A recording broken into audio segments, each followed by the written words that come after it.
And away we go. It is the BCJ podcast brought to you by the Holy Grail right here on BearcatJournal.com. As always, make sure when you're down at the banks, maybe attending a Reds game, they're not terrible. So a little bit more fun to watch. Maybe you're headed down to take in a game or a concert. Maybe you've got the Taylor Swift show coming up. And when you're down at the Holy Grail, stop by, get yourself some good food, get yourself something good to eat, and get yourself taken care of. And, can I interject real quick? Sure. They're not terrible. Having the tied for the worst record in the National League is not terrible? Considering what we thought this team would be, yeah, they're not terrible. They're technically not on pace for like 104 losses. So, okay. I mean, some people still do like going to the ballpark, Dave. I mean, hey, I'm all for it. Do what you like to do, man. Right. And while you're in the area, stop by the Holy Grail. Get some good food. That is really good. As opposed to not terrible. The food and drink at the Holy Grail is really good. So you should do that. What's going on, brother? Hey, another fun week in Cincinnati Bearcat athletics. A lot still going on. We have not quite hit the dog days of podcasting summer. For some reason, I feel like this year we will not hit those dog days because we'll have some, in due time, we will have some Big 12 football to truly start getting into. And I mean, that's coming pretty quick, right? I'm waiting for my, my Athlon preview so I can start familiarizing myself with these teams because, I know some very, basic level stuff on most of them, but not, we joke about the AAC, but I mean, we like to be a podcast in the site that is informative to our members and UC fans and actually knows or feels like they know what the heck they're talking about. So I think we have some studying to do. We doing the math. I mean, it might be time to start doing like a get to know one opponent every week, or at least I don't know. Would we do the whole conference, even the teams they're not playing, Dave? Or I mean, we could group them all together in because I mean they are not playing some of the better teams, projected better teams. And I'm not talking about like a 40-minute segment. Sure, but I think like a 15-minute get to know on each team in the conference every week. Like one a week might be a good place to start. We can certainly look into, I know there's is his name Chris Anderson at the West Virginia site. Yeah. He might, be someone willing to come on and talk to us about them. And I can get one of the Baylor guys. I can probably get John Kurtz. Yeah. I mean, we can look at 247 and see who. I haven't even really looked to see what Big 12 sites are active, which ones they actually have a site. So yeah, we have some work to do, I think. It's hard to believe. Like we're basically a week and a day from official entrance into the Big 12. 1 week from today, we're going to be in June. Or 1 week from tomorrow, whatever it is, going to be in June, and then boom, it's July. Like I was standing at the fence talking to my neighbor tonight, and she said the same thing. Like, how is June like? I know here already. I know. Crazy. I guess to get this started, we kind of have to hit on the news of the day. Yeah, we plan future podcasts on the current podcast. So, like this is when we're talking. Like everyone's podcast might be their first podcast. So this might be Kenneth's first time listening to the BCJ pod. And this is kind of what we do. There is no pre-show meeting. There are no show notes. Nope. This is a free-flowing, come what we think, it's just kind of whatever flows into our mostly empty skulls and comes out of our mouths. Is what you get. So that's the like Monday nights. Like we'll look behind the curtain. Monday nights, Brent has like a plan. Like he has it detailed. Everything that we're going to talk about. Like sometimes he doesn't let us know what that is, but Brent always has like a detailed plan. For us, he clearly doesn't have he needs an editor for that plan. For us, Dave literally used to be like, what are we going to talk about tonight? And I would just be like, sports. We're just going to talk. And when we're done talking, then we'll say goodbye. So, yeah, we plan future shows on current shows. Yeah. But I think that's like, it's a stream of consciousness into the Bearcat Journal experience. Right. But yeah, I think it's maybe worth pointing out that Ken did come back and say he has been a long-time listener and a huge fan, and but number one source for Bearcat News. Yeah. We appreciate you, Ken. We just were explaining, how it kind of. I know. I just didn't want. I know we dunked on him. I just wanted to make sure we also gave him credit where credit was. I mean, with the cut the shit. It wasn't you who said that, obviously. So yeah, we'll start. We'll work that in. Maybe we were talking about we needed to come up with one new thing, right, Dave? Maybe that's our new thing for the off season is the Big 12. The Big 12, we're going to have to come up with a name for it, but whatever. If you got a name for our Big 12 weekly segment for the rest of the offseason, drop it in the chat. Yeah, not the AAC segment of the week. The not AAC segment of the week. There you go. But kind of the big news of the day, and it's unfortunate because it affects a program that we have gotten kind of close to. It's probably not a good sign for where the program is at. In the short term, hopefully everything gets fixed in the long term. But there was 2 members of the baseball staff fired today.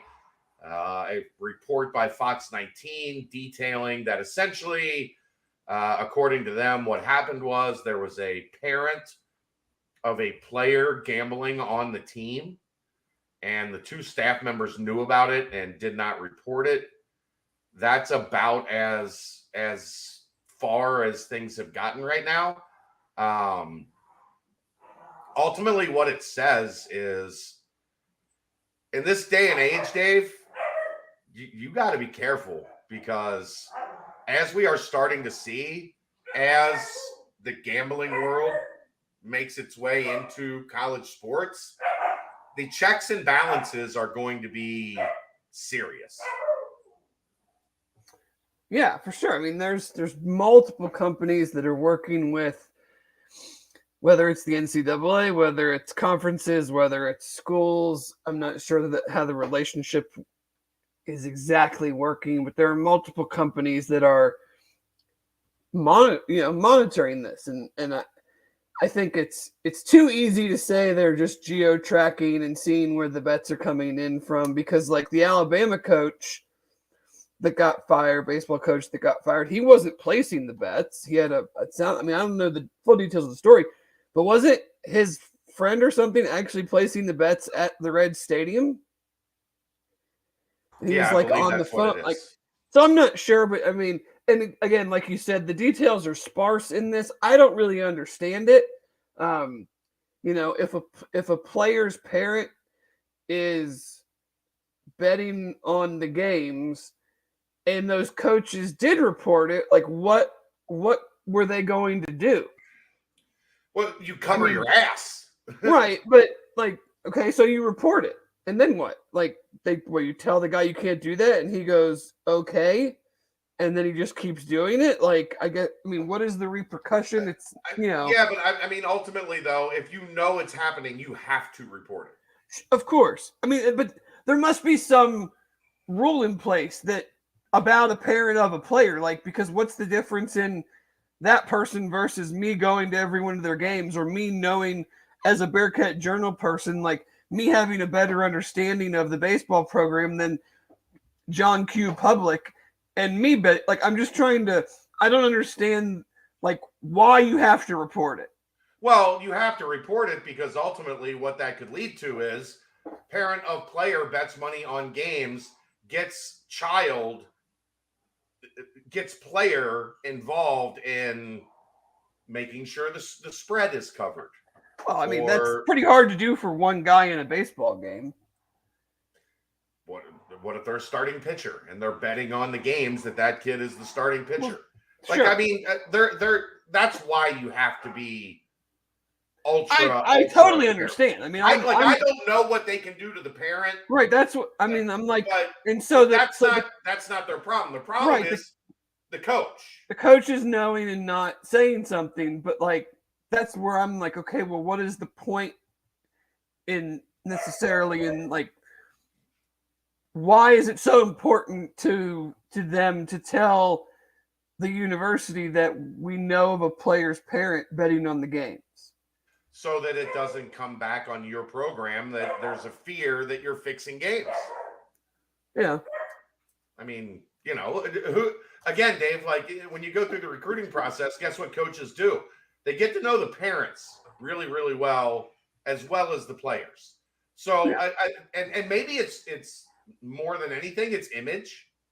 Like you can't just have the staff aware. Right, and that might be the case, and that's why I'm saying like details are scant right now, and who knows if there will ever be like a super. I mean, because from all intents, it doesn't sound like these were the situations we've seen in Alabama, seen at least to this point.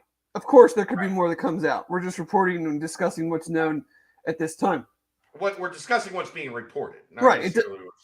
It doesn't appear, at least, that like there are any players on any teams that have been placing bets, like at Iowa and Iowa State. It doesn't appear that there's any coaches directly placing bets like we've seen in Alabama, and I don't know if there's been any others, but yeah. But no, it's unfortunate. It just, I guess as someone who, doesn't really know much about the program, and it just felt like when Scott was hired, there was a lot of excitement for that, and it seemed like we just kind of never quite reached that point, and so maybe there will be just like a clean break as we go into the Big 12. No speculation on our part. I mean, we have no idea. This just kind of came out around 4:00. They're in the middle of a game right now that's still in a rain delay that I guess is supposed to start at 8:50. I believe they're up 6-5 on number 1 seed ECU in the 4th inning. If they win, they keep going. If they lose, their season's over. But just unfortunate. I mean, yesterday, I told you about this. Apparently yesterday, when they hit the home run to tie Orlando in the 9th inning, that whoever hit the home run was greeted with the celebration of his teammates, and a player gave him a sandwich, which the umpire deemed as a celebration prop, thus ejecting the player that gave the sandwich away, who happened to be the projected starting pitcher for today's game. I mean, what are we doing? Thus being suspended for 1 game because you were ejected. He did not pitch today. Yeah, what are we doing? What the hell are we doing? But I mean, he gave him a sandwich. I'm not a diehard, dyed-in-the-wool baseball fan, but so it's very easy for me to make fun of. Like, baseball rules, unwritten rules, and baseball fans, not across the board, but more than any other sports fans to me, are the biggest weirdos and losers when it comes to people just having fun. Right. Especially in this day and age, like, your stance is, there will be none of that fun associated with our game. Knock it off. Really? Like, that's how you want your game to be known? Yeah. I mean, I think Mo Egger tweeted a video of I don't know if it was college or high school, some kid hit a home run in his last at bat or something, and he was a grand slam, walk-off grand slam in his last at bat as a high school baseball player. And he was enjoying it and whatever, but like, I read the comments to the video, and it's like the responses were things of like, that dude should take one in the chin next. It's like, so him having fun, your response is that we should throw the ball 100 miles an hour and hit him in the face. Yeah. Have you ever been hit in the head with a pitched baseball? Like, I have. And I said, what? It hurts really bad. Well, yeah, really bad. It's just the idea that this kid was so out of line celebrating, but the response is not out of line at all. Right, just hit him in the head with a hardly thrown baseball. I was like, I said to him, I was like, these comments are clearly from a bunch of people that take a lot of things in life way too seriously. Yeah. So, I mean, like, yeah, you get ejected because you gave a guy a sandwich. I mean, what would have happened? What they had a few years ago, they had like the ski that had the cups on it, and they would do like the fake shots or whatever. And shot skis. Yeah, why is it like all like this? And there's other sports. Of football's gotten weird about what you can and can't do to celebrate, and it's never like, hey, if you don't want the guy to do that, like, don't let him hit 400 feet. I'm all for taunting. You should be able to do whatever you want. Whatever you want. You are doing something because you achieved something that the opponent allowed you to achieve. So you should excel at the game, right? You should be able to do whatever you want with within reason. Like, don't do anything that with a bat flip. Don't do anything that's going to harm somebody else. Yeah, I score a touchdown and I just punch you in the face, like. Like, there is a limit to everything, but like, if you don't want the guy to do his touchdown dance, don't let him score. If you don't want the guy to, flip his bat when he hit a home run, like the peace sign as you're passing somebody by, like, that should be allowed. Like, the fact that we're calling penalties back on the order, like when excessive celebration. College guys are high stepping 15 yards from the end zone and they throw a fly. It's like, be faster, catch him. Don't let him do that. Do a front flip and complete break dance in the end zone. Like, so that's your fault. It feels like this has kind of been a week for the Bearcat baseball team in a season that probably has not gone according to plan. So we'll obviously keep monitoring that, and obviously there'll be updates on the Twitter, on the website, as more information becomes available. But, that's kind of where we are there. The game is, like I said, there looks like maybe in about a half hour. So they will get that one going again down in Clearwater, I believe. So it would be a nice win, though, if they could take out ECU, who's been the class of the American for quite some time, on the diamond. Chad, are you with me? Apparently not. And I'm back. So we're going Aaron and Dave, the Aaron and Dave show right now. Okay. So let's talk a little. We'll go. I'm not really gonna get in to the Aziz Bandago. Is that correct? Bandago, yeah. Bandago. I don't know what else there really is to add to that. Chad had Berg on for what I can only guess was a very insightful, fun segment. I'm sure you guys have talked about it on a nightcap. I know you guys covered it extensively Monday nights. I'm not really going to offer anything new to the conversation. So, sorry, I had a puppy accident to clean up because my daughter didn't take them out when she got home from volleyball while we were doing it. 30 lashes. Very much so. Yes. Go pick out your own switch. Yeah. We used to have one of those in my backyard when I was a kid. A switch tree. It's no good. Anyhow, no. Sorry. But no, I wrapped up baseball and said that I was not. There's really nothing for me to say about Aziz. You guys have covered it.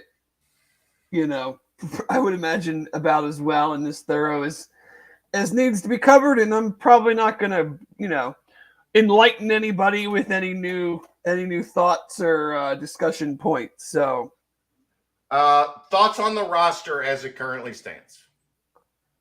I think top to bottom it is upgraded. I don't know. I mean, I don't even know if I can put a grade or quantify how much. I think it's, and you and I talked about this, trying to find the right word. It just feels a little unbalanced. I know we've talked like clunky. I'm going to go with unbalanced in an era where yes. I'm going to add one thing to this. I think we think that generally, I've been thinking about this. So I just want to add this to the discourse that we've had on the roster. You generally want 3-4 big guys in your program.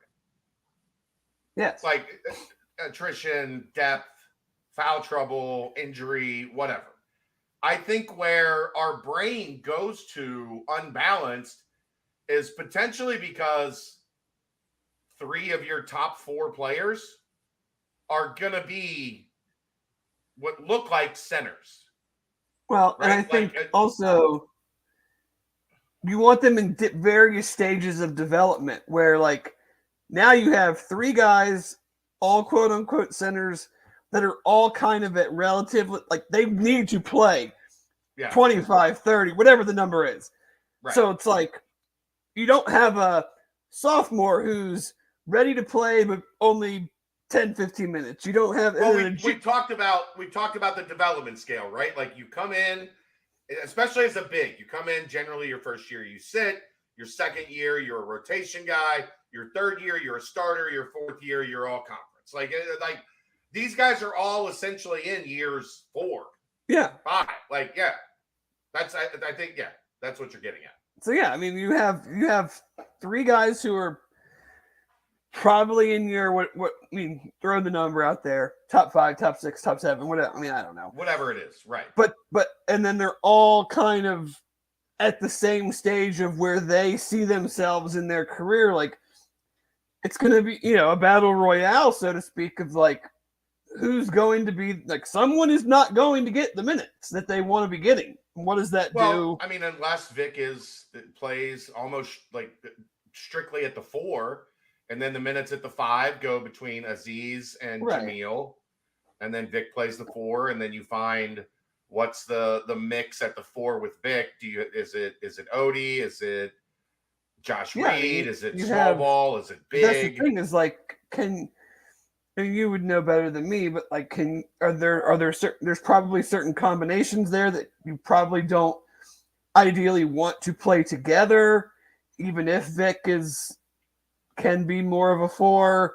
I feel like Vic and Aziz would be a good group, a good 1-2 on the floor at the same time. I'm not sure if I feel like Vic and Reynolds fit really though. And is there a path to Reynolds and Aziz playing together? Right. Even for small stretches. Yeah. Reynolds is, I saw him yesterday The big dude. It's a big dude. He was walking across campus right by the spot where we were doing the groundbreaking ceremony. That is a large human. Like when he was walking just from even from far away, you're like, oh, that is a very large person. Yeah.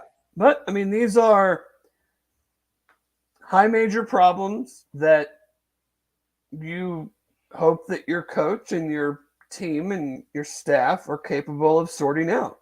I would much rather be having this discussion than the discussion we've had of late, which is we are way too small and unathletic on the wing, and we have one guy in the post that can actually do something.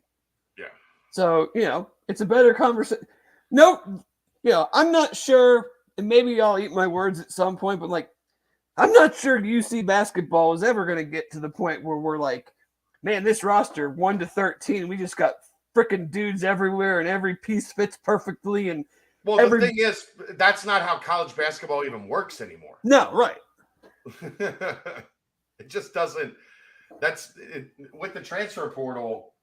It's just not how it goes in this day and age. I mean, I think I saw Kevin McCullers from Kansas decided to come back today. So he's like one of 2 guys on their, maybe, I don't know if it's the entire roster or it's like the main group. Like they're replacing almost everybody. Whether it's through high schoolers, transfer portal, it's just a different. Right. You just don't have the teams like Mick had, where you literally are bringing in like 1 or 2 freshmen a year because you had a couple guys graduate, and everybody just kind of continuously develops and moves up the ladder. Right. And well, it's like 3 every year. Like every year, there's going to be 3 spots because you just cycle them through 3, 6, 9, 12. Like bang, bang, bang, bang, bang. Every year we got 3 spots. Maybe you have a guy that didn't work out and you had 4, like in a certain year. But for the most part, like that's probably why I always get jumpy, Dave. And I need to maybe readjust my brain on this. I get jumpy when you turn over 6, 7 guys every year. And I'm probably going to have to accept reality that that's just how it's going to be. I don't know if 6, 7's they're going to be the reality, but 4 or 5 is probably 5 is probably the number now. Like it used to be 3. You know what I mean? It used to be 3 spots, like 3, maybe 4. Now it's going to be like even when we went into this offseason and I was saying 2, maybe 3, and it ended up being 4, they had already added 3 guys. So what I was saying was it's already going to be 5 or 6, and it ended up 7. Right. Like I'm having not an easy time getting my brain around that fact that every year the half of the roster is going to be brand new. It's crazy. Because we thought we knew what it was going to be, and then Micah was a surprise. So there's that extra. Yeah. And that's probably going to happen more. It was still 6. Yeah. Right. Right? Yeah. I don't know. That it's the new normal. I hate that term, by the way. It's the new normal in college basketball, and I have to come to grips with the fact that I can't be old man yells at cloud about this because it's just how it works now. Like whether you like it or not, it's just how it works. Yeah. No, I agree. But yeah, I mean, we've talked about this a lot. Like I still think, and I don't want to spend too much time on it, but where this roster is at, it comes down to point guard. If Day Thomas and Jizzle James are competent Division I level high major point guards, this is going to be a tournament team. And if not, they'll probably be a bubble team that loses more close games than they should because you need to have that guy at the end of a game. You can put the ball in his hand and make something happen. Like that's where I think this roster is at. Would you agree? Yeah, I do. I mean, I think it's a better all around roster, but we still have some pieces that we're not sure about. I mean, you mentioned the the point guard situation and just the uncertainty there. I mean, we feel like they're good players, but you have no idea. Right. We hope that John Newman can be that guy that he kind of was his first year, and we were hoping he would step into a more advanced role last year and be a real stalwart defensively and a rebounder, and he doesn't. I don't know if he needs to be as much of a scorer on this team as he probably needed to be on last team, but his injury history is a big question mark. Is he just? I mean, that's one of the things. That's one of the things we're going to find out this summer. Can his knee get through the summer and get to October? And I feel like if it can't, then you have some legitimate concerns on the wing from an athletic standpoint. And he might not even be a real high-end athlete anymore because of the injuries. I mean, we kind of saw what happened in that regard with Cash, in a similar vein. So, I'm bullish, and I think that if we get adequate to above average point guard play, this is a tournament team, but I could still see ways that it doesn't happen. And that's not I don't know if I think that'll be a disappointment for a lot of people. And I think, maybe the May excitement might need its brakes pumped a little bit. Because we just don't know what the world is going to be like going into the Big 12. I mean, you and I talked about this. What if the schedule is at Houston, at Baylor, Kansas, at home in the middle of February, 3 games in a row? Right.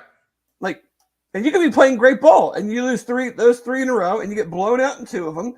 And then what kind of residual effect does that have for the next week or two against teams that you're more even with or better than? Are you able to put that in the rearview mirror and get those wins, or does another loss or 2 happen because you're like, Jesus, man, this is just a brutal stretch and we're just not quite there yet. So there's so much unknown. You can feel better about things, but still look at it and not necessarily in a negative way, but just a realistic way of, how is Daniel Skillings going to progress? How are these point guards going to be? We have 2 what I would consider pretty darn good shooters, but like, can anybody else step and be a shooter? Does their overall kind of lack of athleticism get exposed more in the Big 12 versus what would have been in the AAC? Like, just a bunch of questions that don't necessarily come across, when you first take a glance at kind of what the roster construction is. Yeah, I mean, that's, I think offensively, you're probably really happy with adding CJ Frederick and Seamus Lukosius. But the Big 12, and I've talked about this a lot, Dave, in terms of like everybody says college basketball is a guards game. The Big 12 is a jumbo wing game. Well, it's like I just mentioned his name. Like, who on UC is guarding Kevin McCullers? Right. And he's one of the premier players in the league, but like everybody kind of has a guy somewhat similar to him. Yeah, I mean, if you look at like Baylor and Kansas, like their championship teams, the 2 years prior to this one, their wings were a problem. Well, what was their dudes this year? Kansas is not Grady Dick, the other guy that was really, really good. Yeah, I don't remember his name. But that dude scored 30 against us last year. Yeah. Nobody's guarding him. So, it's going to be interesting. Now, granted, you do hopefully have somebody that changes the math with Aziz now on the roster. For sure. Because we have seen too many, and they were a lot better at it last year, but the 3 years prior to that, too many layup lines against the Cincinnati. And that's especially beneficial if you're going to have, and no, we're not saying that, I'm not saying this in any disrespectful manner, but like CJ and Seamus are not uber athletes. Like they're going to guard hard, but like guys are going to go by him. Well, I feel a lot better now if that happens with Aziz back there. And you can also scheme your defense to knowing Aziz or Vic or Jamil does a pretty good job blocking shots. Right. So when one or two of those guys are on the floor, you feel a lot better about what's happening on the wing when you can prevent a little resistance at the rim. And they were good at it last year, but for the most part, there hasn't been enough of it. So right. It's an interesting roster because it looks much more like a 1997 roster in college basketball than it does a 2023 roster. No doubt about that. But that's not a bad thing. Like Arizona last year had a shit ton of success playing two bigs. No, I mean it's kind of, and it's not it's a very different parallel, but the Falcons. Everybody in the NFL now is wide receivers, quarterbacks, spread you out, throw the ball. So what have defenses done? Defenses have gotten smaller, faster. Okay, well now how are those defenses going to combat a Falcons team that has a running quarterback, Bijan Robinson, Tyler Algiers, a freak alien at tight end, a freak alien at wide? Like they're going to be bigger than everybody. So all these defenses have now shifted the way they build a roster to combat the Chiefs, Bengals, Bills, Chargers, whatever. And now the Falcons are going to go, we're just going to slam it down your throat 40 times a game. And your linebackers are 230 pounds. Your DBs are tiny. We're going to make you play this game that you're not built for now. Right. So does UC now have kind of that ability with the basketball in basketball? Your four-man is 6'8", but he's 212 pounds. So how's he going to guard a 7-foot, 245-pound, 250-pound dude posting him up? Or, how's he going to deal with him in the pick and roll when the ball gets downhill and that guy's diving to the rim? And, you might have the length, but you don't have the strength to make a play in that situation. So it's going to be really interesting for the coaching staff to kind of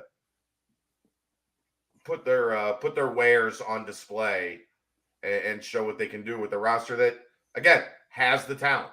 The talent level has risen. What did we say in April Day or in March going into April? They need to add multiple top of the roster players. Right. They added 4 top of the roster players in the transfer portal. I think that's fair. Would you agree with me? Like they didn't add anybody that I think is depth or a filler. Like they added 4 guys that all indications are they are going to play major minutes on this team. Oh yeah. Whether they're starters or the first, based on the roster construction, whether they're starters or one of the first, these guys are top 7, top 8. It's crunch time. These are our guys that, we're relying on, and it'll depend on matchups. It'll depend on how, it's ridiculous to try to project any of that right now, but yeah. Sure. If you just went into it and blindly said like, okay, we're going to add a super athletic, bouncy, big guy that is one of the best shot blockers in the country, I'd have been like, yep, I'll take one of those. And then you were like, okay, and then we're also going to add like a 6'10", 6'11" thumper that, he's not going to be your main top of the scouting report guy, but he can pass the ball, he'll block some shots, he'll rebound, he'll score. I'm like, yeah, of course, we'll take one of those. And then you're like, okay, then we're going to get 2 wings that can both shoot at a fairly high percentage from the outside, have played a lot of basketball, like top of the lineup, top of the roster, guys at their previous stops. Yes, we would take all of those things. Like none of those are like, yeah, we're going to take this guy. He's been playing at a lower level, and he's been pretty good, but he's not even dominated that level. And we don't know if he's more of a depth piece or like how much he can truly contribute. I would have been like, no, that's not good enough right now. Right. And if they added a 4th, I don't think anybody would have freaked out if they had 3 top of the line guys and they added a 4th guy that was a depth piece. Instead, You had what might be the best player on the roster with the Yeah. fourth piece in Aziz Bandak. Yeah. Let's get to Dave. This might not last for long. Best laid plans. Yeah, apparently our intentions here with Bearcat of the Week, there could be some NIL things that I completely understand. I'm not mad about this. I'm just having a little bit of fun with it. But naming a Bearcat of the Week that's a student athlete,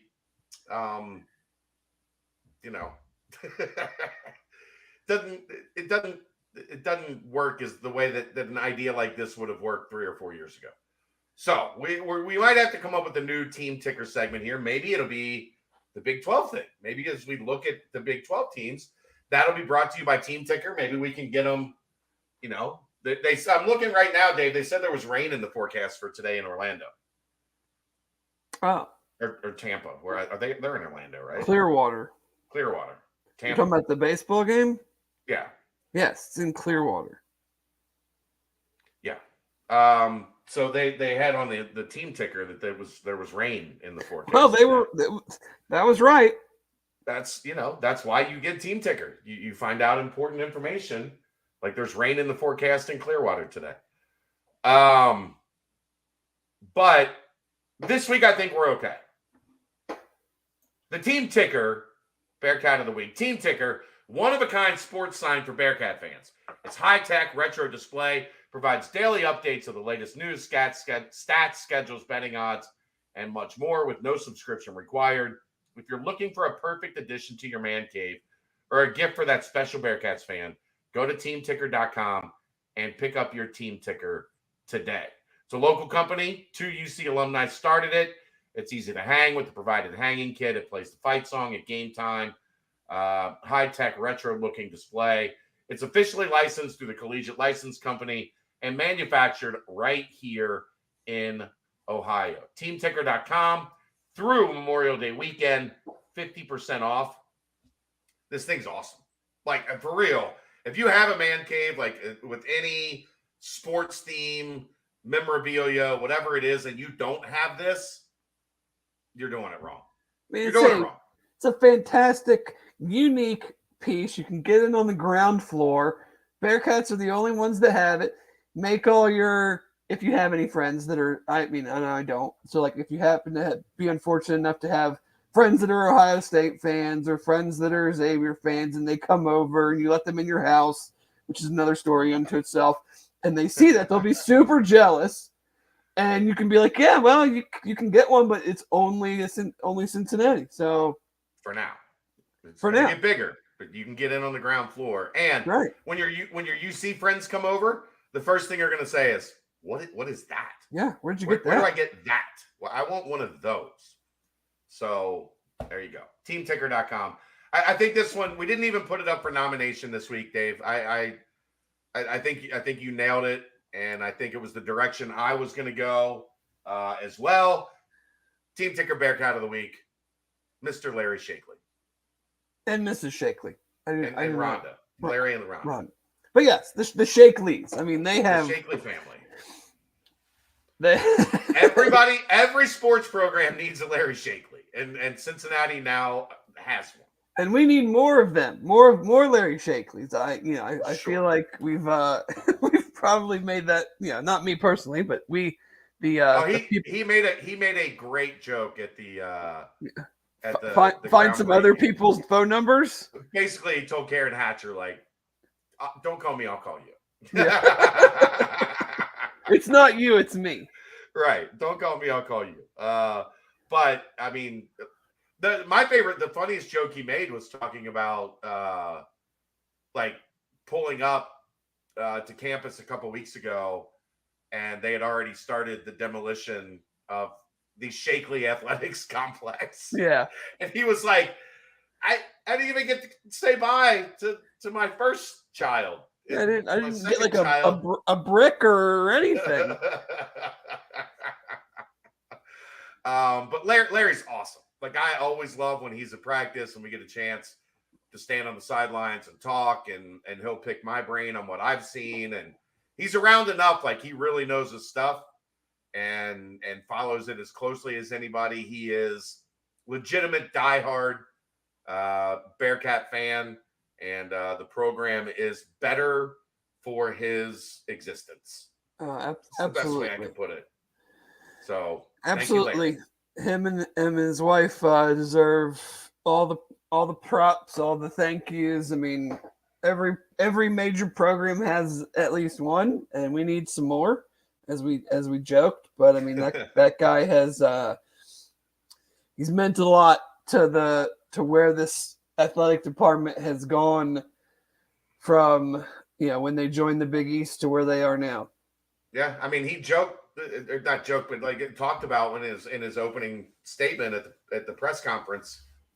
Brian Kelly wanted the bubble, and then Brian Kelly left and never spent a day of practice in the bubble. In the bubble.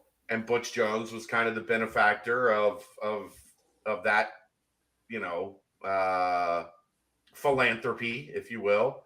And now Luke Fickell, the first thing he said when he met with Larry Shakely when he first got the job was, we need a true team facility. We need a place for us, for the football team. And they worked on it for 6 years, and now it's underway. And Luke Fickell's never going to spend 1 second in that facility. And Scott Satterfield is going to reap the rewards. The other thing that really caught me, like in talking to everybody, they had the same reaction as we did when they saw the renderings of that place and went, that's not a square box with a practice field. That's like a world-class, like opera house looking facility. So it's going to be state of the art. And Larry was at the forefront of it. So kudos to your team ticker, Bearcats of the Week, Larry and Rhonda Shakely and their family, because I don't think this thing would be where it's at. And I think it would have been scaled back substantially. There were remember, there were 80 million, 99 million, then 91 million, then 88 million. And instead it ended at 134. We don't know exactly how much. We were told it's the largest donation in UC athletics history. Transformative. Clearly transformative. Somebody's got to pay for all that glass on the Caterpillar. Yeah. Well, we'll see. I've heard that may or may not be what it actually ends up looking like, but I mean, those are the official renderings from the university. Well, I'm sure that's could never possibly change. Never change. No, never. Come on. But yeah, I mean, I total shot in the dark guess based on day one ready funds that I thought I remember hearing versus what had most recently been said. I totally guess is like a $20 to $30 million gift. I would think it would probably something in that ballpark, which is a lot of millions of dollars. It's a lot of workman comp claims. So yeah, that is your team ticker, Bearcats of the Week. We'll see where we go from here with the team ticker segment. Yeah. But thanks to Team Ticker. It's been a hell of a three week run. Yeah, I mean 4 week run, whatever. Transformative. One of the better segments we've ever had. That's the problem. It is one of the better. It is one of the better segments we've ever had, and it lasted a month, not even a month. It's one of my the conversation that we've gotten out of that ad segment. Huge congrats to the men's golf team, Shot Put Fred and Larry Shakely. Am I forgetting anybody, or is those the only three? No, the men's golf team was unofficial, right? We hadn't even started it yet. But we previewed it. We previewed it by saying they made the tournament. Like next week is going to be our first. Well, then we must be forgetting someone, which wouldn't be good. But because Fred wasn't our first one. I think we gave it to Doug. Then we gave it to the golf team. Then we gave it to Fred, Shot Put Fred. And now didn't B Fox get it at one point? I don't know. Did we give it? I don't I know. don't think I don't so. think we gave. I think he got mentioned last week, but we He gave might it have to been a Shot. nominee. Yeah, we had nominees last week. Like that would have been the funnest part is continuing to have nominees every week and being able to talk about 4 different Bearcats that got nominated. But 2 years ago, yeah, it would have been a phenomenal segment 2 years ago, Dave. We could just do the Bearcat of the Week from 2 years ago. Just pick out. You would have. Congratulations, Desmond Ritter. You would have won Bearcat of the Week for your performance at SMU when you had a 91-yard touchdown run. Oh man! Congratulations to Trey Scott. You would have been Bearcat of the Week, circa 2020. Oh man, we are a show 2 years behind our times. Yeah. Some shows are ahead of their times. We're 2 years. Right. 2 years behind. Football. We saw the transfer portal GIFs, whatever you want to call them, floating around a little bit earlier today. It sounds like there were some transfer options on campus, either recently, over the weekend, recently, or in early this week. I do think there are going to be a couple more additions to the roster than we've already seen. What did you think of Xavier Henderson with Jordan Taylor and DJ Young out in California? Other way around. Jordan Young, DJ Taylor, whatever. Tulane, Tulsa, Temple. They must be friends. They must be friends. I don't know. Yeah, they were all in Florida together, right? Well, DJ Taylor wasn't. DJ Taylor wasn't, but the other two were. Jordan Young and Xavier. Cincinnati boys. Yeah, we'll see. That's the way the transfer portal goes. So hypothetically speaking, Dave, you just kind of got to say we'll see sometimes. Yeah. Does he show up in class Monday? If he does, is that when summer school starts? It's either this coming Monday, or next Monday. Was nobody at Inside Nippert today to see if he was on the field with them doing drills? I was not there. No. Just trying to keep a puppy from peeing on the floor. Where's Keegan when you need him? He should be staking those things out. Keegan, go spend the afternoon, mid morning to early afternoon at Nippert Stadium. They can't hide. There's no bubble. See if you can already see. See if you can see anybody that doesn't look familiar to you from spring practice. See if there's a 6'4" kid that looks like a freak playing wide receiver. Yeah. It'll be him or Sterling Buckhalter, like one of the two. Samuel says he's already started classes. Well, there you go. So maybe they started this week. I mean, well, they have to, if they're working out with the team, they have to be in classes. Yeah. I know typically they like to hold it off until the start of June so that high schools can graduate. And then you can all kind of, start the freshman class together. Maybe because, one, this was a smaller freshman class to begin with. And two, I think over half of them are already enrolled. Yeah, I don't think there's very many that are not here yet. So right. I know Trevor Carter, there's a couple, but for the most part, they all Davis. Are enrolled. Yeah. Yeah, there's a few. But anyhow. yeah, I think there'll be some. They're going to. We know, and some of these additions may be a total depth play. They may be. We're real thin at this position, and we frankly just need a guy, and hopefully we can develop him. Or it's this is a young guy that we're taking that hasn't really had the opportunity to do anything yet, but we feel like the ability's there, and we want to see where he's at in a couple of years. Every player is probably not going to be viewed as, which is fine by me, because I don't want a bunch of grad transfers on this team, because I'm not sure how good this team is going to be. So I want guys that have 2 or 3 years left. Yeah. To develop, get into a system, and then you have you're hopefully not as reliant on the portal next year as you were this year because of a staff change and things of that nature, and you have more of a firm quote unquote better top to bottom roster going into recruiting, going into the portal season, things of that nature. Yeah. Any predictions on where you would add depth right now, other than the obvious at wide receiver? I mean, wide receiver, safety still needs a body, at least one. Yeah. And I'm always, if we're going to play this defense, I'm always going to want dudes that can get after the quarterback. Right. Or be developed into guys that can get after the quarterback. Yeah. But they're out hitting the trails from the high school rank. Several offers went out today. Give a quick little rundown on those. Offensive tackle Daniel Jones from Valdosta, Georgia, was offered today. He's got offers, reported offers: Colorado, Iowa State, Orlando, Virginia Tech, West Virginia, 6'5", 255, so prototypical tackle that you're going to want to develop.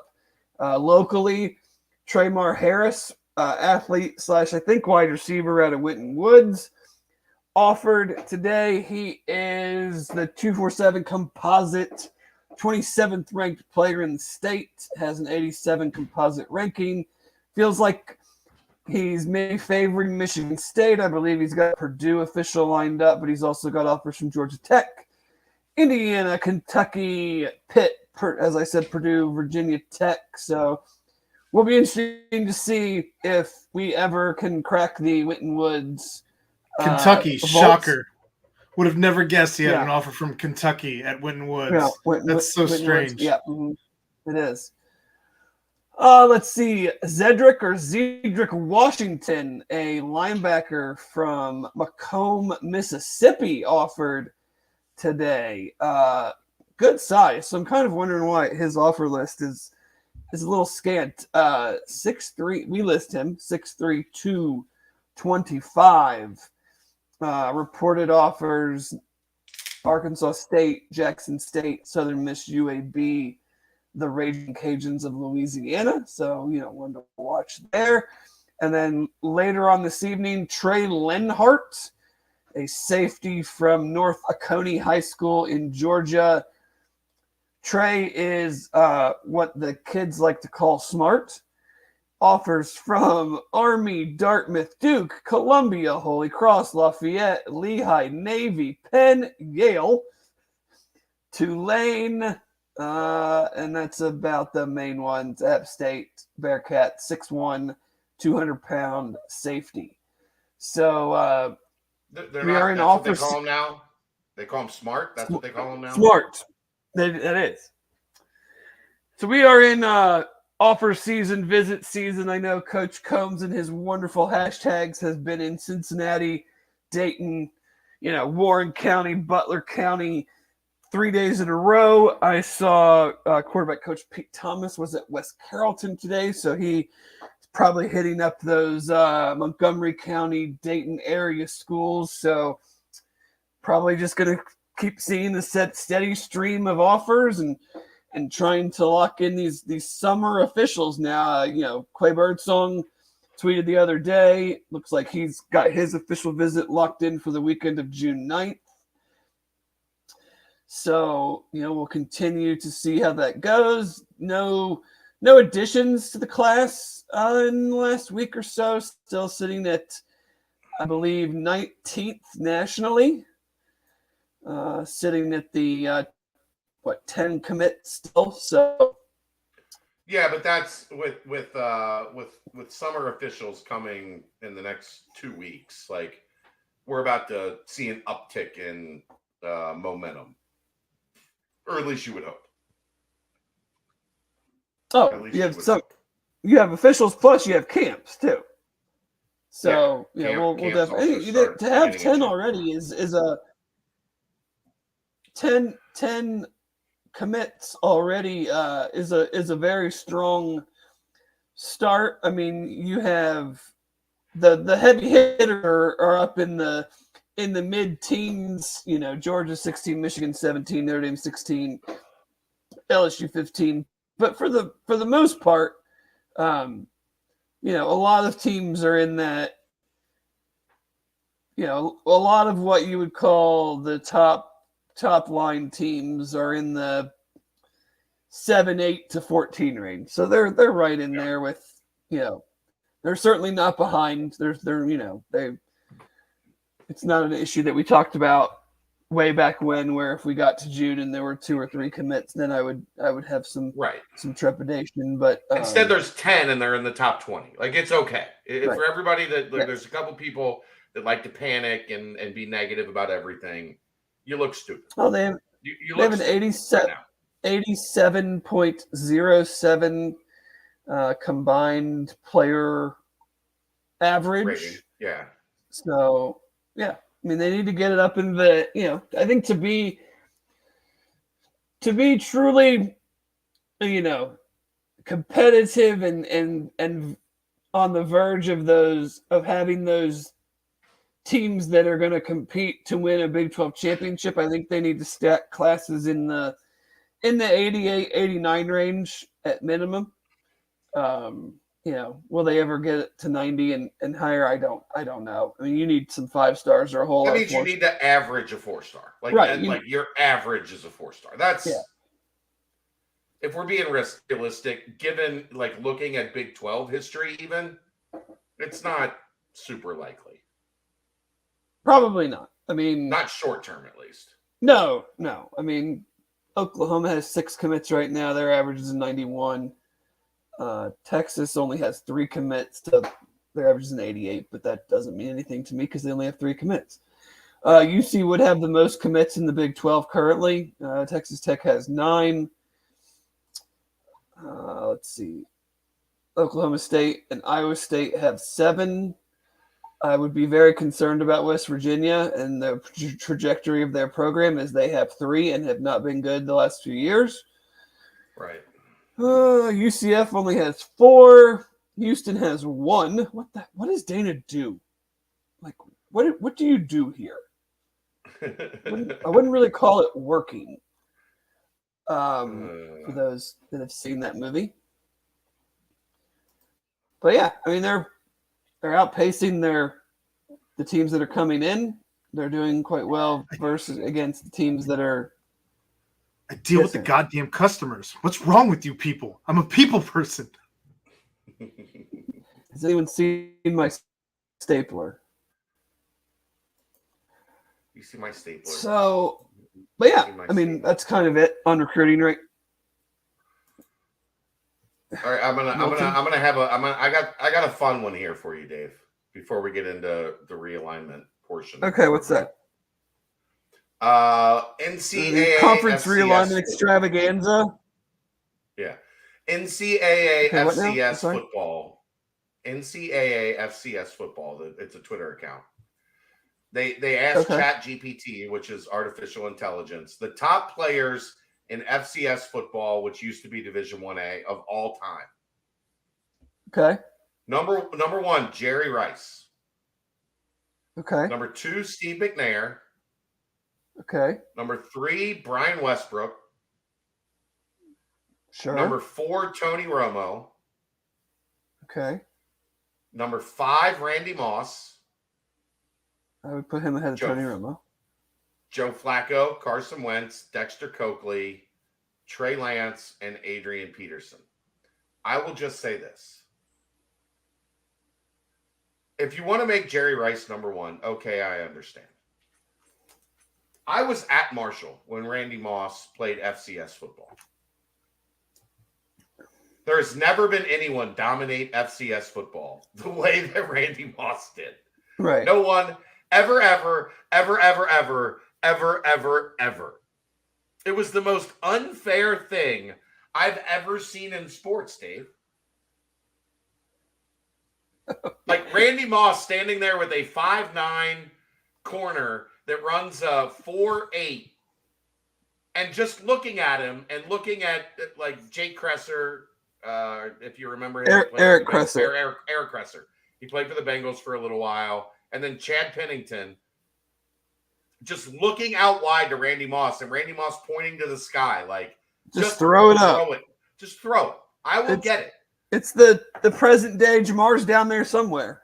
Yeah, except Randy Moss was 6'5" and ran a 4.2. Like I, if you want to have Jerry Rice at number 1 on that list, I understand.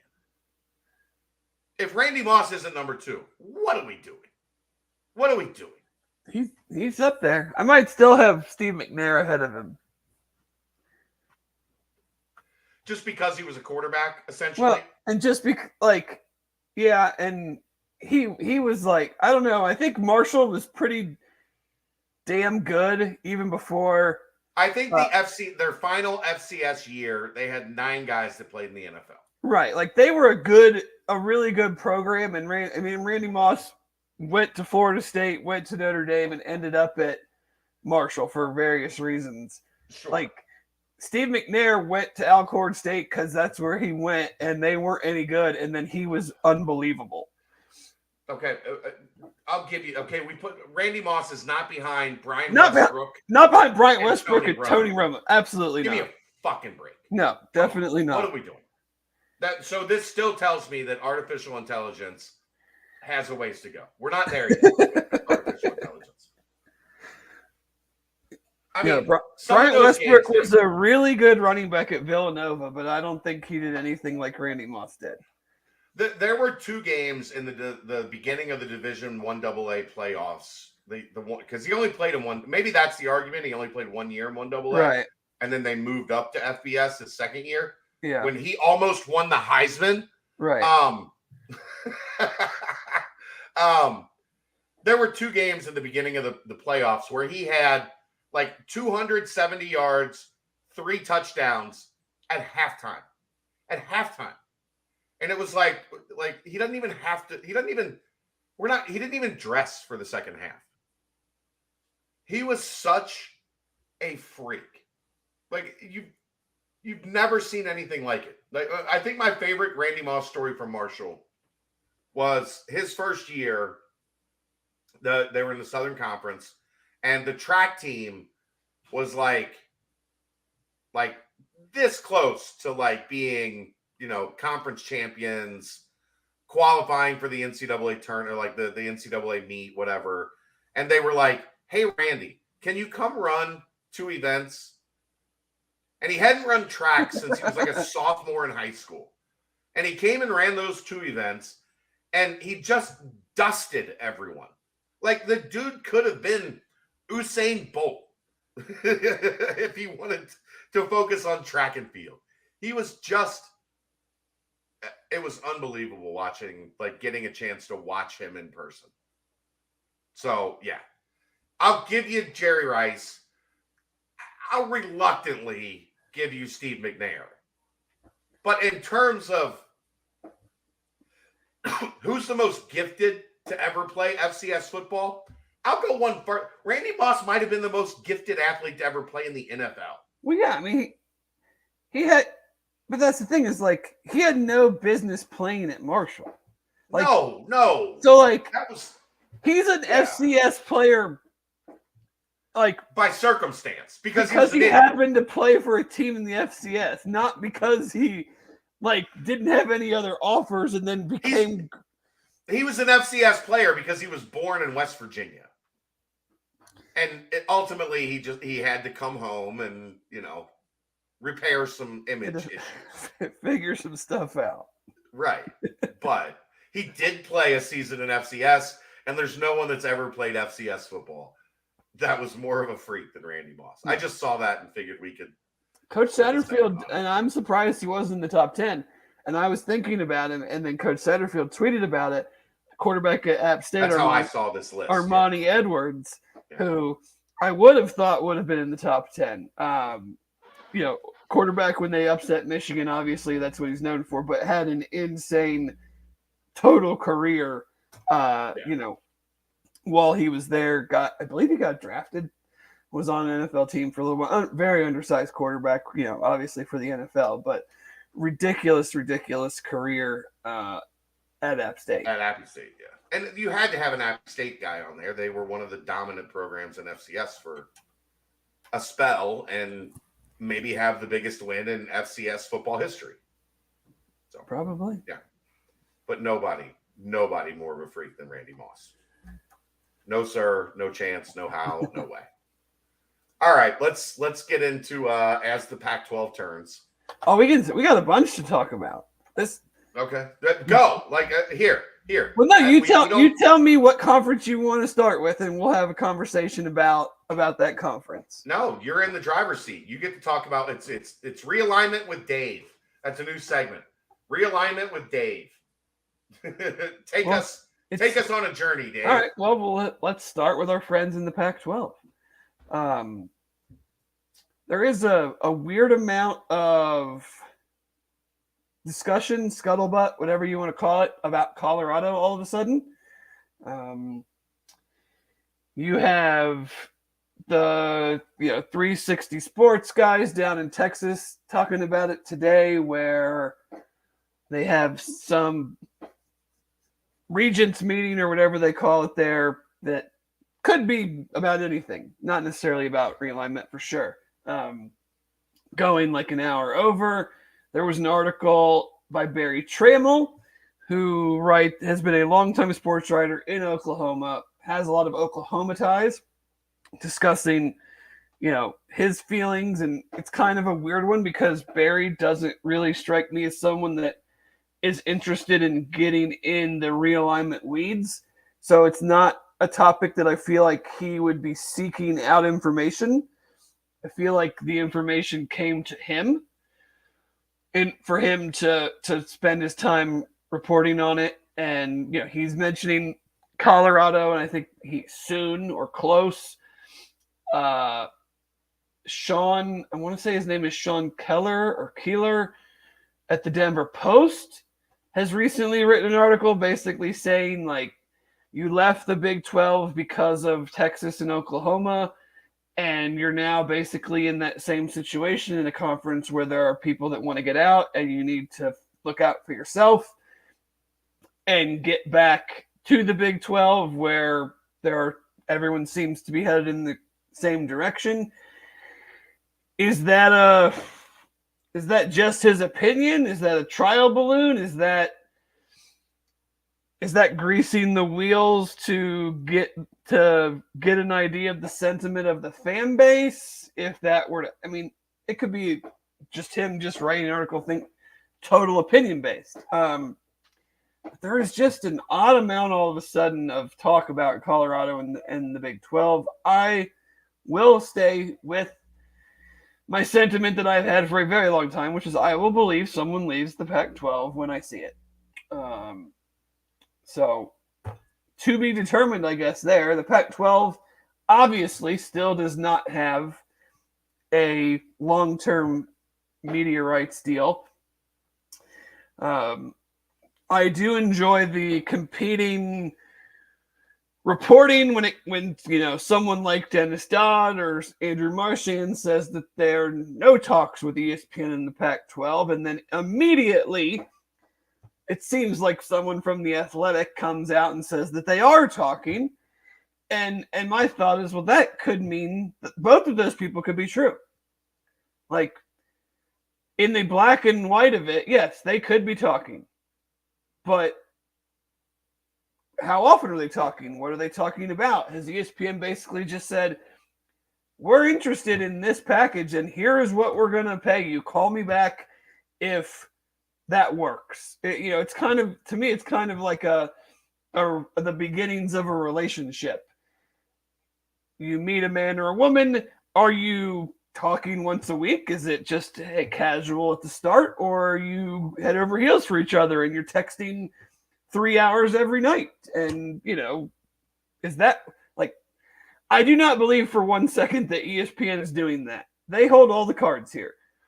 They know they would love to have that 10:30 Eastern, 10 o'clock Eastern time slot, but they know they're not bidding against anybody.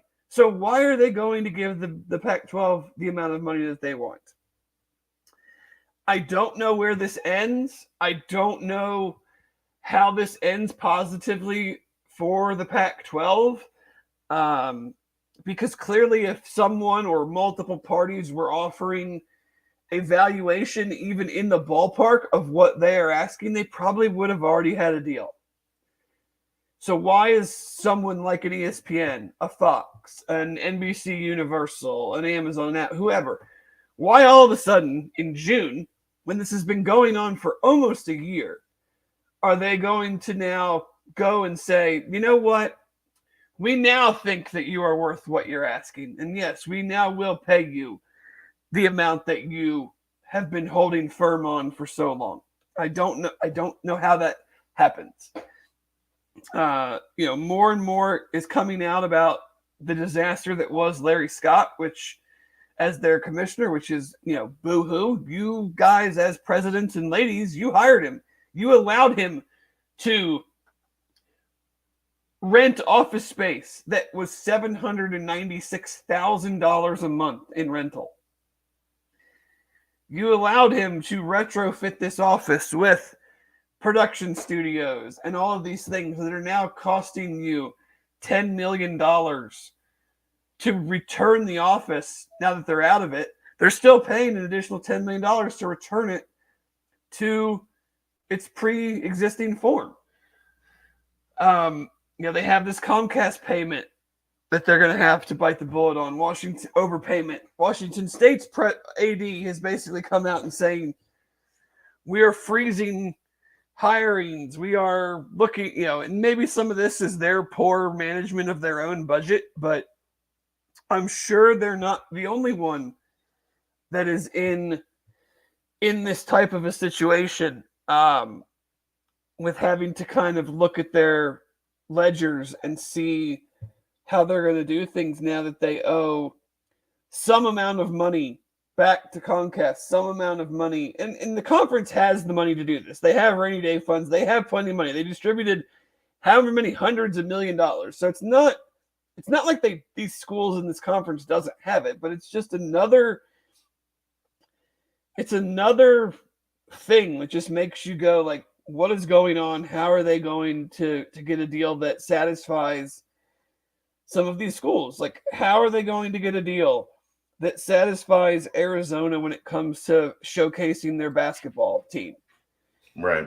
I just, it's some, like, I say it out of one side of my mouth, I say I'll believe it when I see it.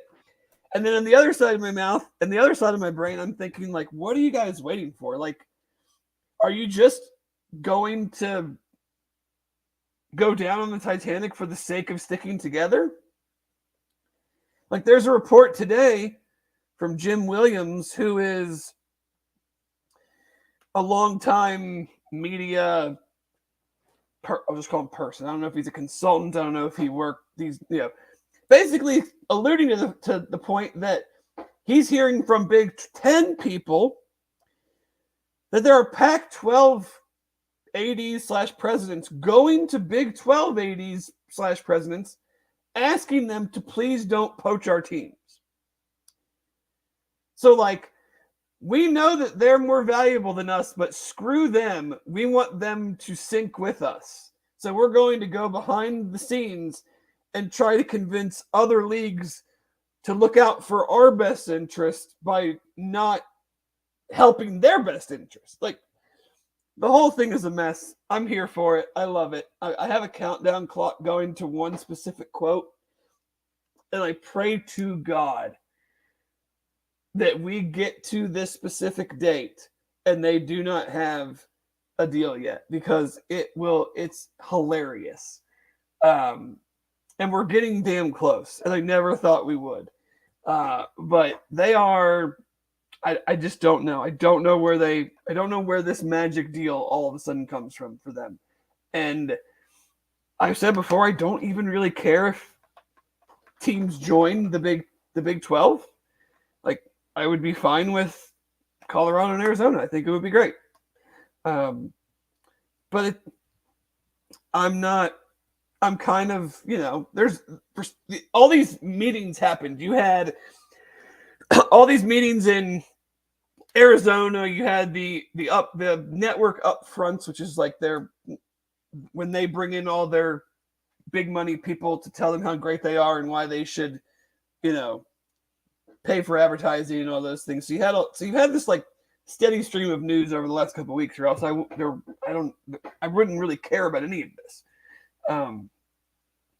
But again, the Pac-12, I think it's a dying, sinking ship. I just don't know where it goes from here. The Big Ten, that's a fun one right now. Apparently, Kevin Warren did a lot of things behind the scenes before he left for the Bears and didn't really tell anybody about. So their big, massive deal that they trumpeted and had people saying was going to be this, and it's going to be $90 or $100 million. It's not going to come close to that.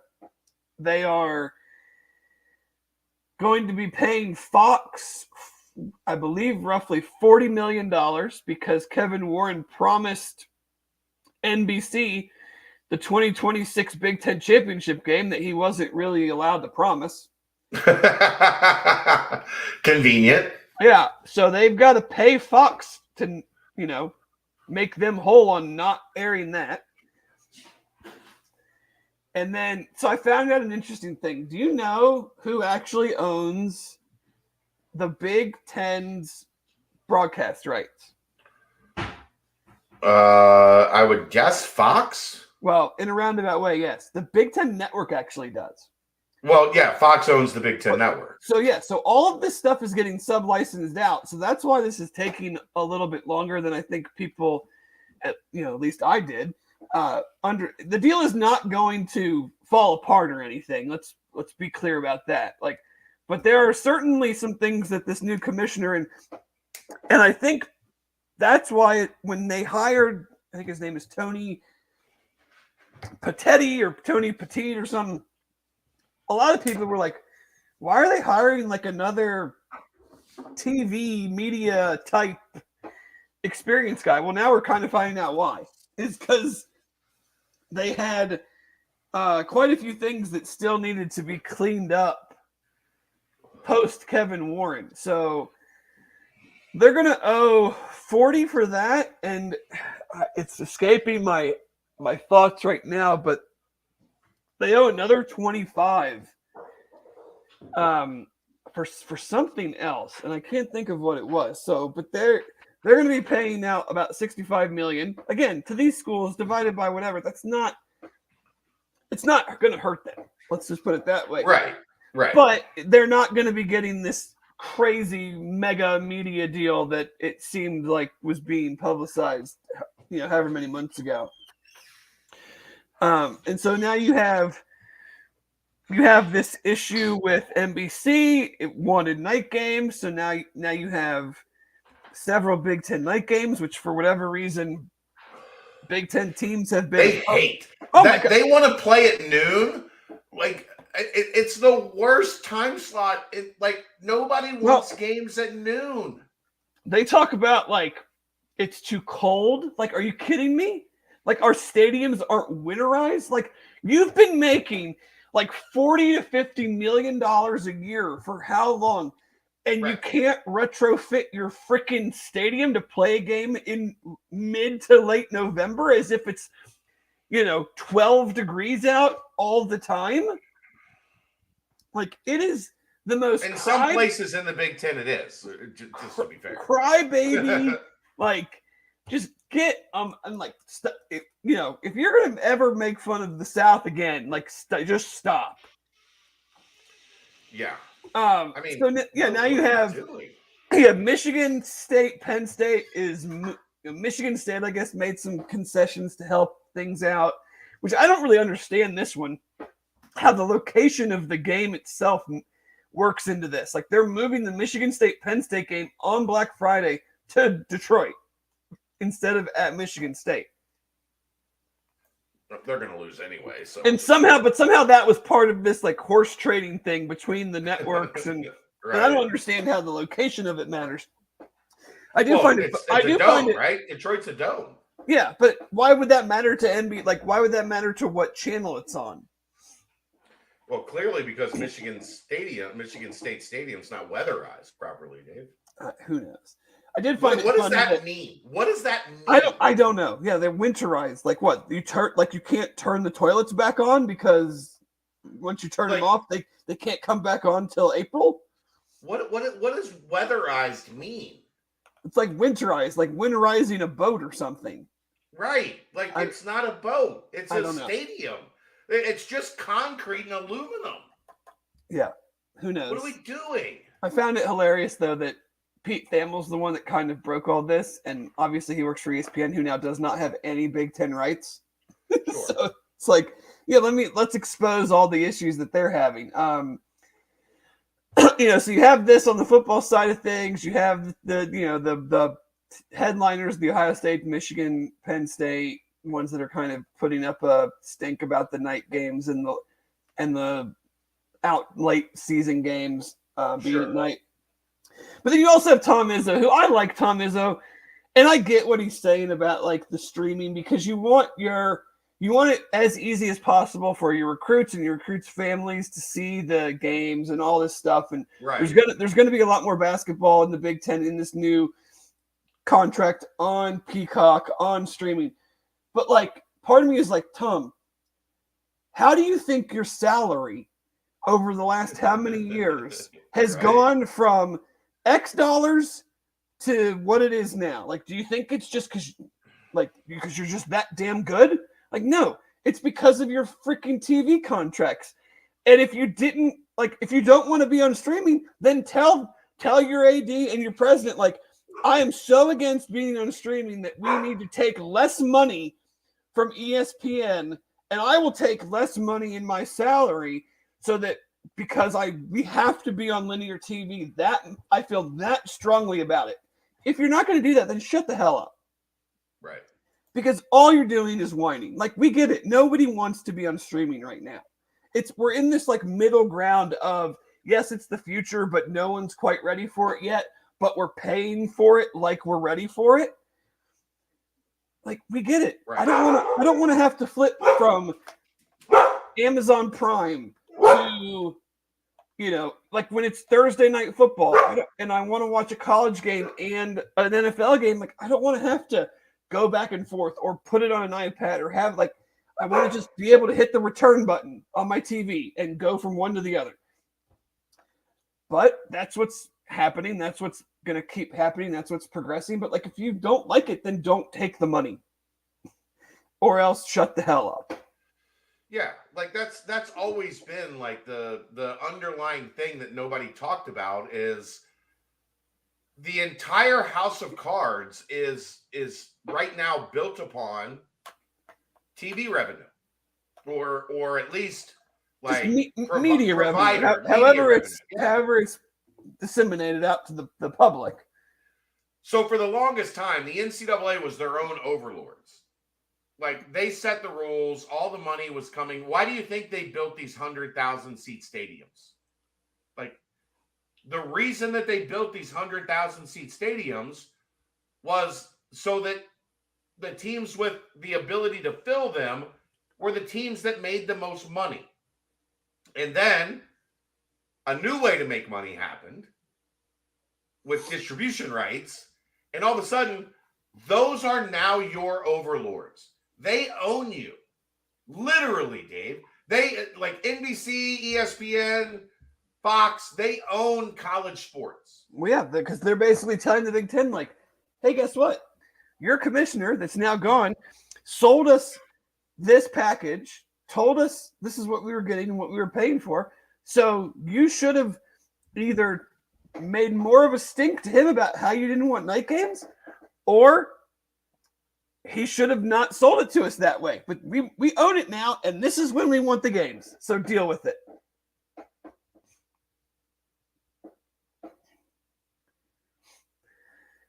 So they are, like I said, that deal's not going to just fall apart, but there are clearly some long form, some big picture elements that don't seem to be as tied up as maybe were perceived several months ago when they announced this whole thing with NBC and CBS and Fox. And I mean, I love what they're doing. I think that's the way it should be. It's very much an NFL model. You're going to have your big noon kickoff, then you're going to have another game on CBS midday, then you're going to have a night capper on NBC, and you're going to have games going throughout the day on the linear networks, But something's got to go on streaming, so it's going to end up being basketball. And yeah, and guess what? Basketball coaches are going to be real pissed off about that. oh, for 100%. But then that's why I said, like, then don't talk about how this TV contract has now allowed you to increase your recruiting budget and build some new practice gym that isn't really necessary, and done all these other things. Like, you can't complain about it and then reap the benefits of the money that comes in because of it. Let's see. And then lastly, the ACC. They have what? How about President Pinto's joke yesterday? Fucking outstanding. Chef's kiss. I hope Mike Oresco saw it. I mean, when he said it, I was just like, that's as well done as you can possibly Did he deliver it well? Because it's one that, like, he thought of it or someone told him and he's like, damn, that's good. And he rehearsed it. But, like, sometimes when you do that, it's not natural. The timing was good. The timing was good on it. He was like, man, isn't it great to be in the Power 5? And I can say that because I remember what it was like when we were in the Power 6. Yeah. It's about to be Power 7 with the Pac-12. But, yeah. But, yeah, that's a top-tier joke from someone that you're not expecting to, lay out a one-liner. He nailed it. He nailed it. It was well done.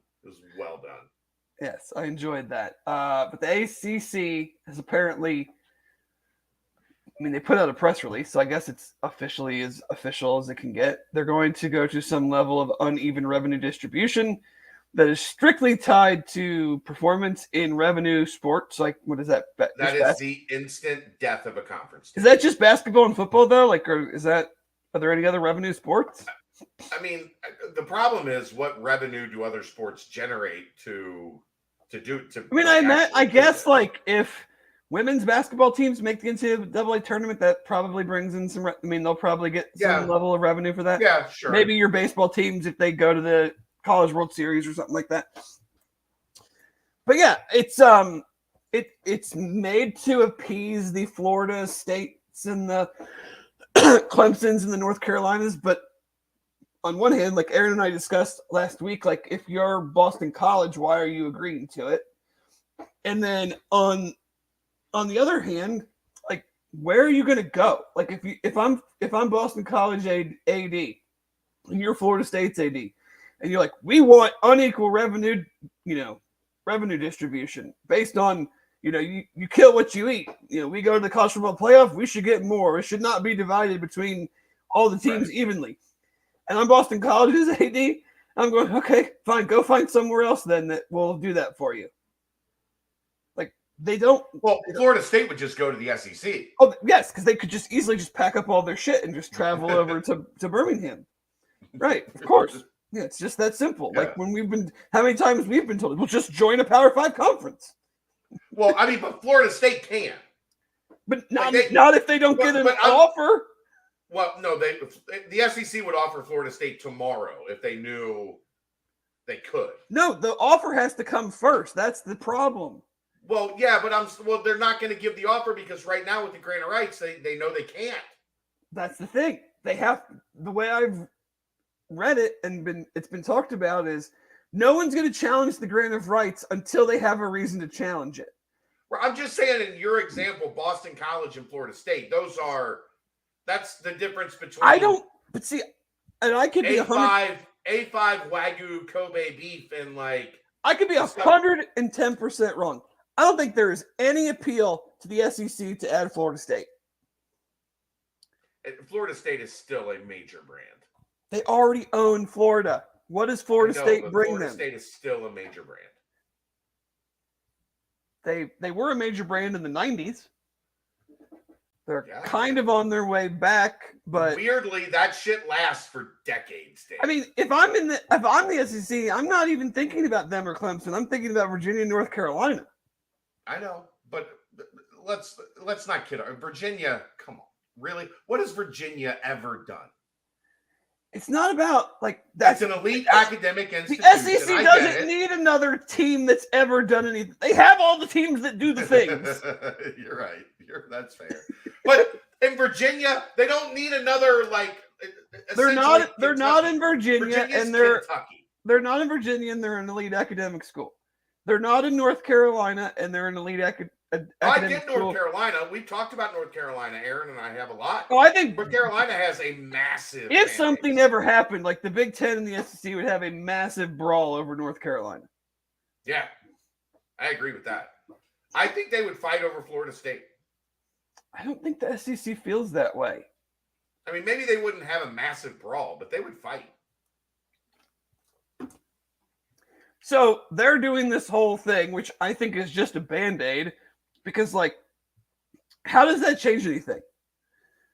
So these teams that are bitching, schools that are bitching about it, they have to now go out and win a bunch of stuff to get a little bit more money than they were getting before. Yeah. And then they'll realize when they get that money that it's not really that much, and it didn't really do what they thought it was going to do, and that they still have 13 years left on a grant of rights that they can't get out of, because anybody who's ever been in a bad contract knows that if you can get out of it, you would get out of it. Like, you don't think their damn lawyers are smart enough to look at it and go, yeah, we can get out of this. If they could get out of it, somebody would have already gotten out of it. Yeah, I know. I agree with that part. So I'm not sure what this does to help really anybody in the long term. I mean, I guess they're some of them are a little happier now, but they would rather be somewhere else. Yeah. So, well, yeah. I don't know that they'd even rather be somewhere else. They'd just rather get more money. Like, that's what this is all about. Oh, for sure. When it comes down to it. Where can I go to get more money? I still love that, and I tweeted this out, I guess it would have been last week. Dan Wolken on the College Football Inquirer podcast kind of went on a pretty good rant about this stuff of like, so you get $20 million more a year.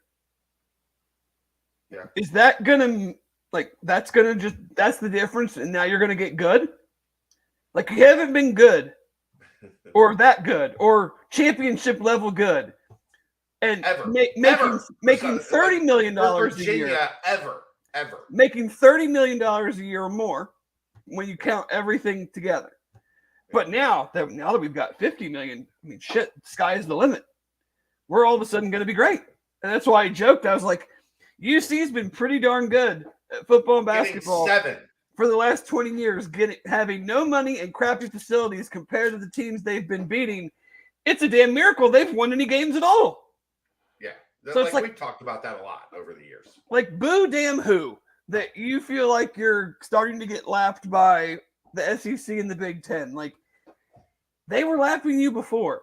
You getting more money isn't going to change that. It's not going to put you in a better recruiting area. It's not going to automatically make you hire, make the right hires.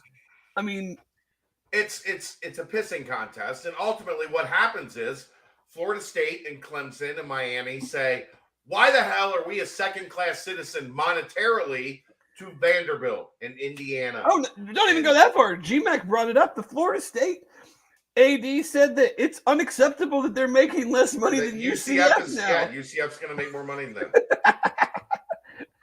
I mean, I hate UCF, but I love that. Like, yeah.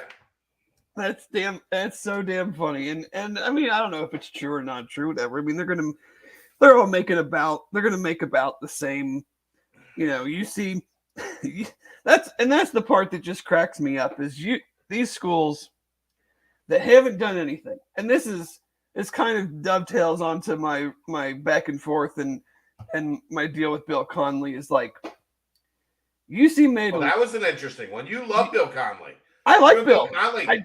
I just think his list was dog shit. And like UC made $11.3 million the year that they went to the Cotton Bowl. The playoff, yeah. So they made the most in the AAC by like $2.5 million. And that is still like so much less than all these schools. So I look at them and I go, what's your fucking excuse? Right. You've been doing this. You're Indiana's, your, NC States, your Ole Misses, your whatever. You've been getting this same amount of money for how many damn USC. years in a row, and you don't have one damn trophy, one damn win that actually mattered to show for it. You never won your league. You never went to the BCS. You never went to the So I'm just supposed to think that now you get a little bit more money and all those other things are going to change. I mean, really, the only success story in college football in 20 years is Clemson, right? Yeah, they're like the one that truly built it up and became a blue blood. One of them. Everybody else had some point in their history. Like Georgia went forever, but they won a national championship in the early 80s. Yes, but the money didn't exist in the early 80s. Florida State kind of did too. I mean, that was an all-girls school in the 60s. So they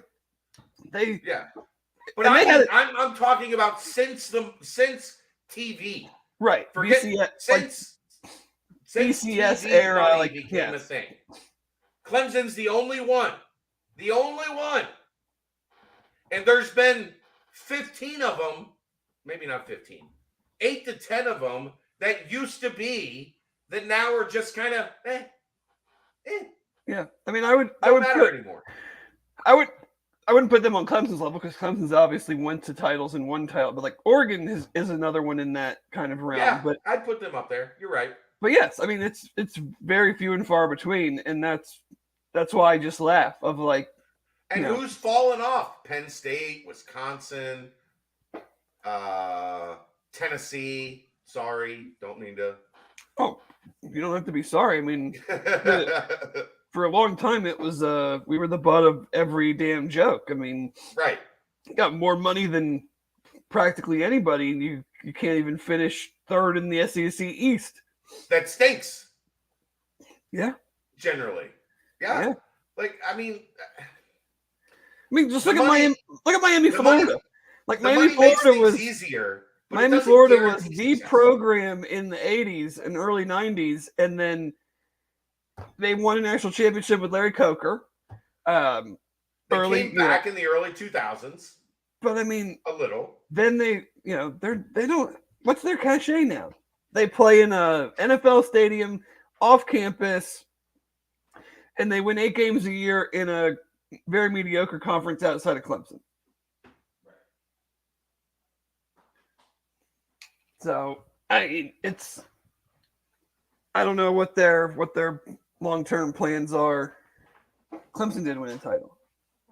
Was it shared title back when they did that? I don't know. But yeah, it's 1980. I was 4. I don't know. I don't care. Yeah. So I don't know. It seems like the Big 12 again. There could always be things bubbling under the surface. It seems like everybody's pretty happy moving in the same direction. What, the Big 12 and the SEC are the two happy conferences right now? I think so. I think there's one thing going on in the SEC that I know several teams aren't happy about, and it's why they still haven't decided whether they're going to do 8 or 9 conference games. I don't know what's taking them so long to tell Kentucky and the other teams that we're going to 9, and too bad. How are we going to get to 6? Yeah. But for the most part, it seems like those are the two conferences that don't have schools hating each other right now. But I did want to say I did mention my little back and forth Monday with Bill about his top 75 quarterbacks, and my biggest sticking point was: are we just compiling stats, right, or are we factoring in what the quarterback meant to his team and his university and what their achievements were, knowing full well that the achievements are not solely based on what the quarterback does. But if you're making a list of the best quarterbacks and you leave out someone that has a lot of accolades on his name, it just didn't make any damn sense to me. So Well, like, here's the thing Aaron and I even talked about. Like, we're not even saying Desmond Ritter should have been any higher than 50. I don't know if I'd put him any higher than 60. Right. But to not have him in a top 75 is Right. absurd. Absurd. You have to have an understanding of his first 2 seasons, of what he was, what the offense was, what he was asked to do, what he was asked not to do. And then the development in the 2 seasons post that, and what the team did and the success that they had. And I just looked at some of these dudes on the list and I was like, you just got some dudes on there that threw for a bunch of yards and touchdowns and never played in, let alone won, a single game that mattered at all. Right. Right. So Yay, they won a bunch of like games that, you know, didn't mean shit. They didn't even win, they didn't even win that many games. Some of them. And their stats were worse than Des. Considerably worse than Des. There were some that I was like, well, wait a second. Like he had Brad Banks from Iowa on there in like the around 50. Yeah. And what are we doing? He even said, like, was he a one-year wonder? Yes. But they did this for the first time ever, and he finished second in the Heisman to Carson Palmer. And I'm like, well, that to me says more about who was up for the Heisman that year than it does about Brad Banks. Brad Banks, right. And Dez's last 2 years and Banks' 2 years in Iowa, like, their numbers weren't even comparable. Whether you wanted to look at completion percentage, yards, touchdowns, rushing yards, rushing touchdowns, like, so, like, I mean, you can't even say that he was like a great compiler of stats like Timmy Chang or the Houston quarterbacks when they were in Conference USA.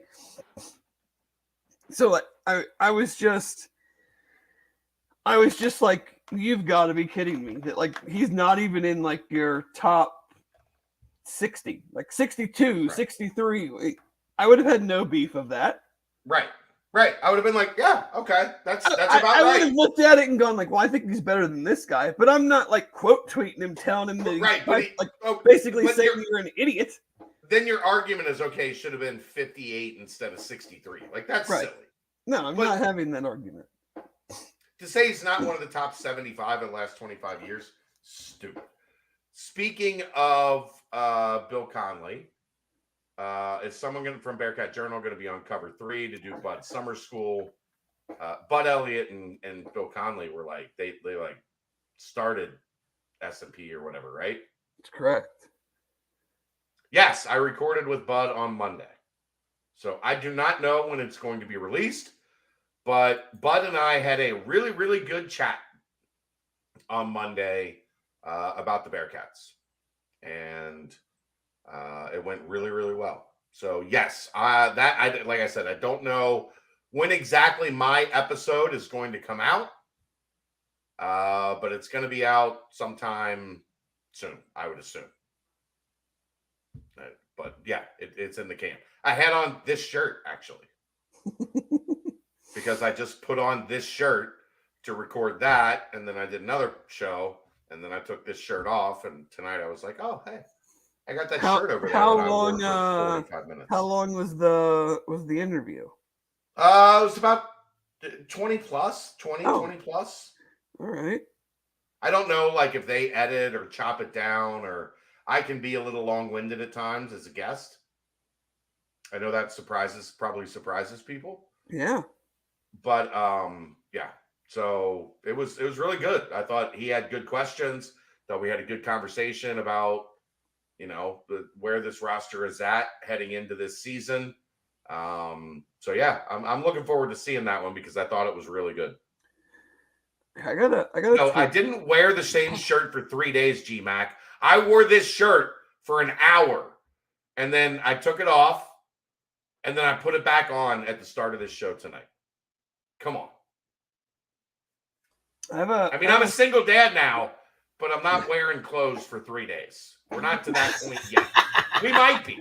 We might get there. I mean, we might get there. I'm married and have a kid, and I do that. I just figured this is my first new shirt of the week. I don't need to wash it yet. I only wore it for an hour. I didn't even take the dogs out in this shirt. I have an interesting stat for you. All right. There are 4 teams Okay. in the nation, football, Uh-huh. that have ranked in the top 25 in yards per rush. This is not counting sacks in each of the past 3 seasons.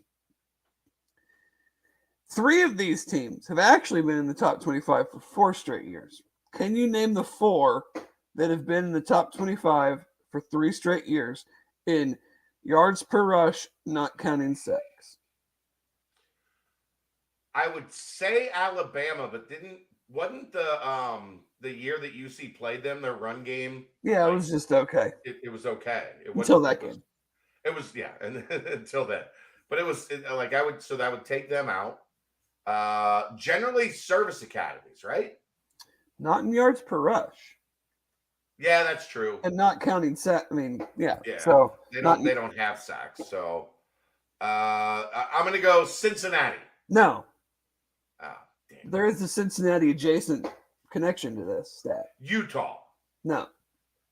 Oh. Wisconsin. No. I don't fucking know, Dave. Just tell me the answer. Ohio State, Okay. Texas, Uh-huh. Florida State, Uh-huh. and Louisville. I should have known you were setting me up for that.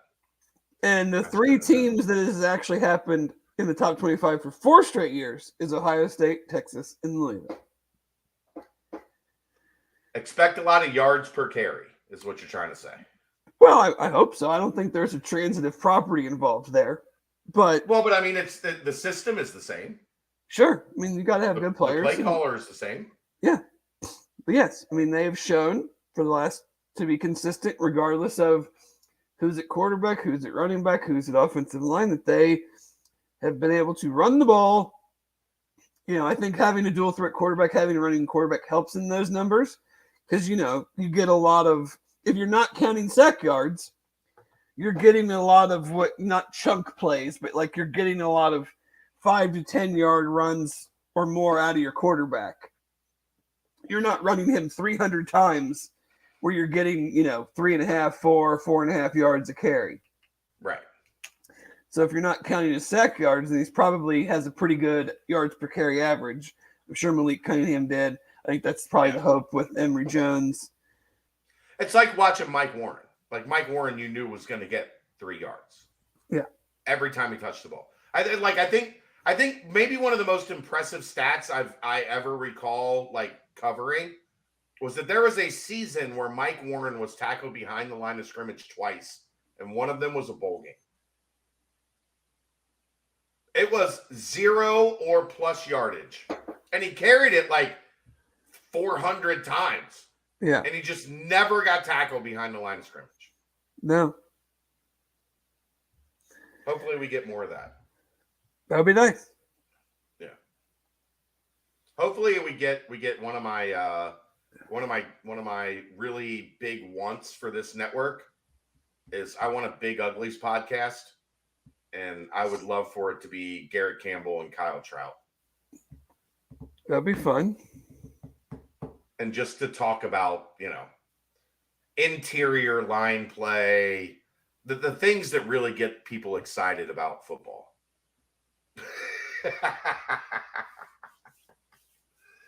All right. You got anything else?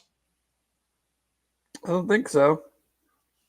I don't either. There's been a lot going on here. I got to get off the phone. I got to figure something out.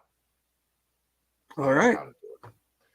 My daughter informed me that I need her birth certificate for her to play in AAU Nationals, and I need it by Wednesday. Oh, okay. Right. Well, it's sitting in a lockbox in my kitchen right now that I don't know where Kelly put the key. And I cannot ask her that question. So I have to figure out how to get in this lockbox by Wednesday of next week, or else my child cannot go to the like $2,500 trip to Orlando that I have paid for. If anybody wants to come over and pick a lock, hit me up. All right, that's going to wrap it up. Thanks, Dave. Great show. Appreciate it. Appreciate you running point there for the back end. We'll see you next time. Thanks to Team Ticker. Thanks to the Holy Grail. This is the BCJ podcast right here on BearcatJournal.com.